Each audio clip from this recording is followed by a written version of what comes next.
Agora então nós vamos falar sobre a derme. A derme é dividida em duas camadas também, a papilar e a reticular. A papilar é onde está em contato com a epiderme. Então a epiderme repousa sobre a camada papilar, que corresponde a essas papilas dérmicas aqui. A reticular é a maior parte da derme, né? É onde está presente duas proteínas, o colágeno e a elastina. As fibras de colágeno, em diferentes sentidos, vão conferir a resistência da pele e as elásticas vão conferir a elasticidade da pele. Então aqui está a derme papilar, que é um tecido conjuntivo frouxo, onde está repousado receptores sensoriais, que é receptor de tato fino. Então a gente tem várias terminações nervosas livres na derme papilar que são receptores de tato, receptor mais fino. E a gente também contém ductos nela de glândulas sudoríparas, passando os ductos e a haste do pelo.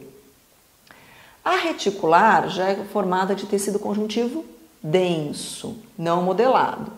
Ela é altamente vascularizada, tem muitas terminações nervosas, presença de glândula sebácea, glândula sudorípara, o folículo pilosebáceo está presente na derme reticular e essas terminações nervosas vão conferir essas várias sensações percebidas, como calor, tato e pressão e dor, né?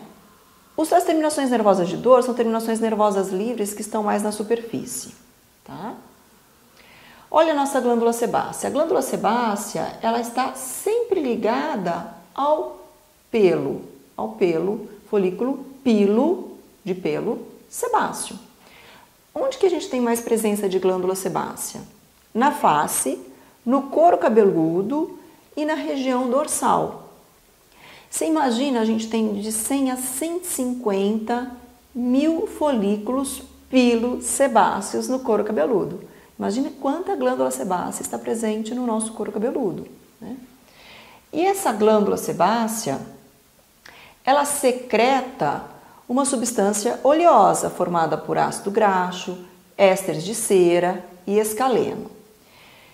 Ela lubrifica toda a superfície da pele e ela lubrifica também o pelo, protegendo o pelo, né? Isso dá uma impermeabilizada na nossa pele e no nosso pelo.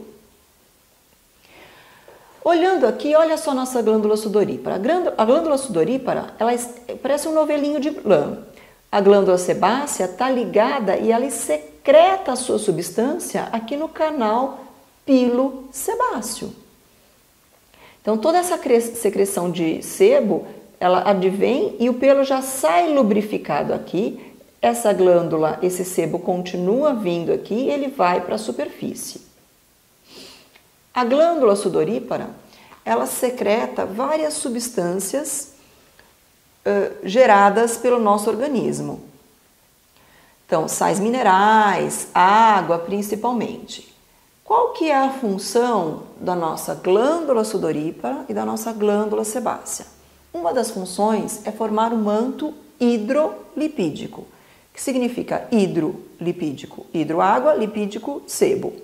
Esse manto, então se a gente olhar aqui a secreção da nossa glândula sebácea, ela produz um filme que vai lubrificar o pelo, mas ela também vem aqui para a pele.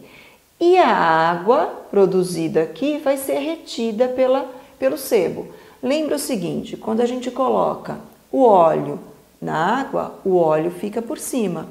Então, na nossa pele, a água vai ficar por baixo, o sebo vai ficar por cima, formando o nosso manto hidrolipídico, e este manto vai impedir que muitos agentes entrem na nossa pele. Uma coisa que é importante a gente falar de anatomia é que toda a saída na nossa glândula sebácea a gente chama de poro. Então, aqui na pele, aqui em cima, esses furinhos aqui é o nosso poro. E a saída do folículo piloso é o nosso ósteo. Então, aqui é o ósteo e aqui é o poro, tá? Vamos falar uma regra importante, já que a gente está falando de pele, vamos falar de uma regra que é o ABCD. É importante a gente ressaltar sobre essa regra de câncer de pele, porque muitos dos nossos pacientes não conseguem visualizar o topo da cabeça, a região occipital. E nós, em contato com essas estruturas, é importante a gente observar se a gente pode prosseguir o tratamento ou se a gente deve encaminhar esta pessoa para um médico, um dermatologista. Então, identificar manchas que são estranhas, que estão fugindo um pouquinho desta regra, é importante sempre encaminhar o dermatologista e parar o tratamento. Então, vamos lá. O câncer de pele, só o câncer de pele, segundo o Instituto Nacional de Câncer, ele é responsável por 25% de todos os tumores malignos aqui no Brasil, né? Então, para a gente perceber essas alterações, foi criada uma regra chamada ABCD, que consiste em a gente avaliar 4 características distintas. Vamos ver essas 4 características? Primeira característica é a assimetria. O que significa isso? Toda mancha que a gente observar, né, a pinta, o nevo, ele tem que ter, se a gente corta ele ao meio, ele tem que ter a mesma característica de um lado e do outro. Se não tiver esta característica, a gente tem que suspeitar de algum tumor. As bordas da mancha, ela tem que ser regular.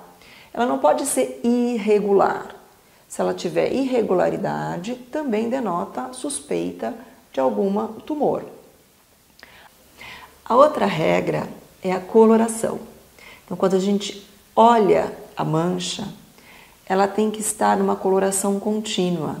Não pode ter colorações diferentes, marrom de um lado, preto do outro, bege do outro. A coloração tem que ser harmônica. E o diâmetro? O diâmetro também é importante, mais de meio centímetro também já é suspeita de um tumor.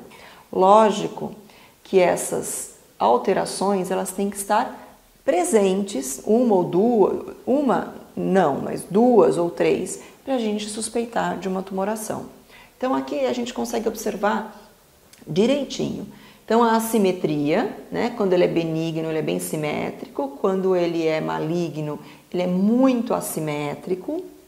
A borda, né, a borda regular gera uma benignidade, a irregular suspeita-se de uma malignidade, a coloração tem que ser uniforme, não pode ser cores distintas e o diâmetro menos de meio centímetro.